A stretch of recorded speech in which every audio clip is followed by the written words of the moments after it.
Good morning বন্ধুরা, কেমন আছো? আশা করি সবাই ভালো আছো আর আমিও ভালো আছি। তো গতকাল বৃষ্টিতে আমাদের পুকুরের জল একদম ভরে গিয়ে রাস্তায় কানায় কানা হয়ে গেছে। পাশে ড্রেন দিয়ে কাটানো হয়েছে।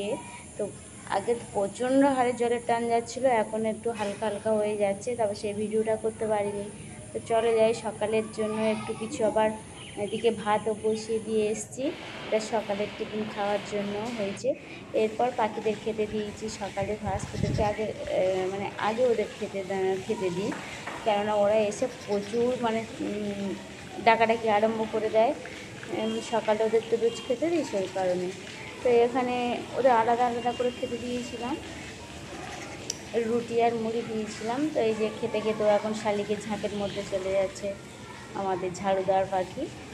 তো দেখতেও খুব সুন্দর লাগছে, কারণ যখন দেখবে যে একসাথে অনেকগুলো পাখি আসে বা খায়, দেখতে খুব ভালো লাগে আর খেতে দিতেও খুব ভালো লাগে।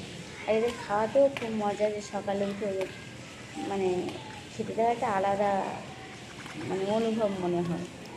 তো ভীষণ ভালো। এরপর আমাদের ছোটো তাকে ওটা খেতে দিতে হবে। তো অলরেডি পেঁপে কেটে রেখে এসেছিলাম, তো পেঁপেটা নিয়ে খাওয়া আরম্ভ করে দিয়েছে। পাকা পেঁপে সকালে ঘরের মধ্যে বসে আছে, লাইট জ্বালিয়ে দেওয়া হয়েছে। তো খাচ্ছে, দেখো যেন মনে হচ্ছে ওকে আমরা তো শিখিয়ে দিয়েছি যেটা এইভাবে খেতে হবে, কিন্তু না, কাটা ছিল।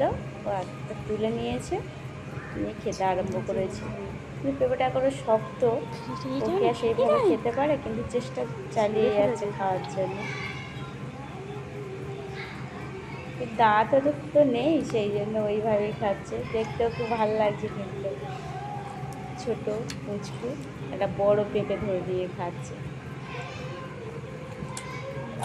আবার খেলার জন্য আবার ওর কাছে আবার যা আছে আবার টেনে নিচ্ছে, আবার ওটাকে পরে নিয়ে খেলার জন্য আগে থেকে গুছিয়ে রাখছে। ভীষণ দুষ্টু। আর কি বলবো, ওকে খাওয়াতে দিয়ে আমি কিছু কাজ টাজগুলো গুছিয়ে নিই, নাহলে তো পরে খুব বিরক্ত করে।